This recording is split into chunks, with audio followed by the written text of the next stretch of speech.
Chapter 10.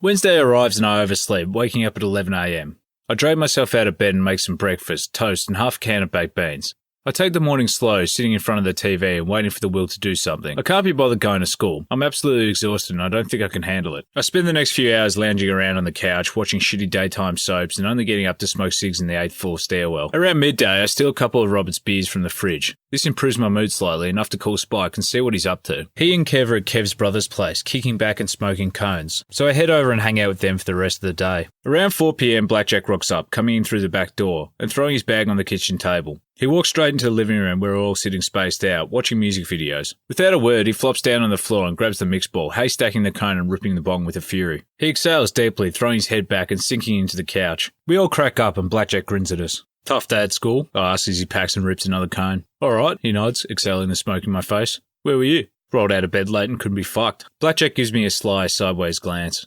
That Lily girl was asking after you. I sit up a little straighter and lean towards him. Yeah? What'd she want? Don't know, Blackjack says, stretching. Probably those sparkling eyes, long locks, and smug combination of mild intelligence and bad boy reputation. I punch him in the arm. Don't be a dick. Seriously, what's she want?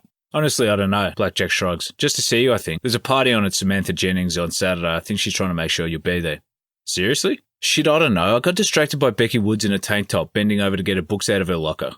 I grin to myself. Lily's been asking after me. She wants me to go to Samantha's on Saturday. Are you coming home?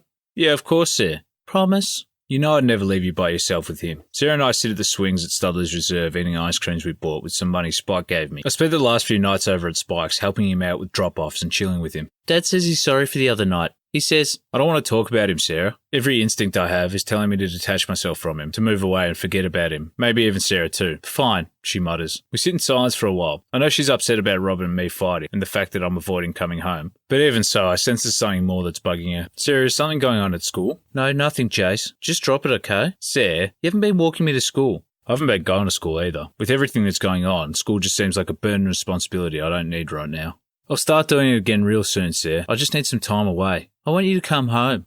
I will, soon. Good. So what's wrong? But she just shakes her head and won't answer me. We play on the playground for a bit, but Sarah just seems sad and tired and just wants to go home and read in her room. Together we climb the stairs to our floor and say goodbye at the landing. She kisses me on the cheek and tells me to stay safe before I leave and head back to Spike's.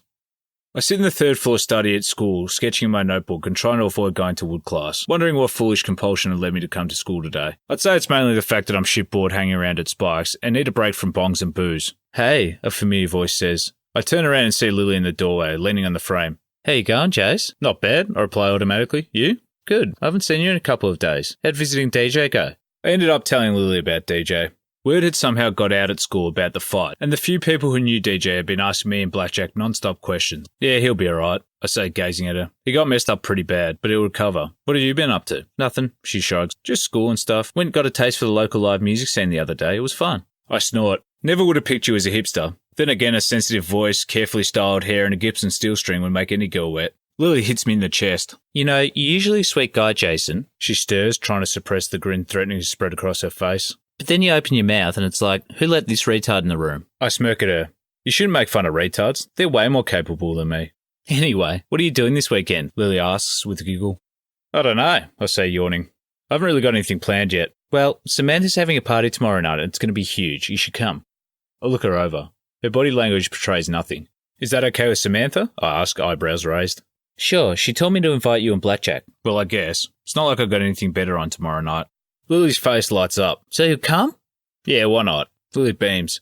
Excellent, we can kick back and drink ciders together. Make it something more manly, I tell her. Remember, I've got to be able to look people in the eye the next morning. Lily rolls her eyes. Fine, a bottle of straight then, dick. Anyway, I've got to get back to class. Mr. Fenwick thinks I'm getting my science books. I'll see you later. Bye, I say, and she blows me a kiss and is out the door.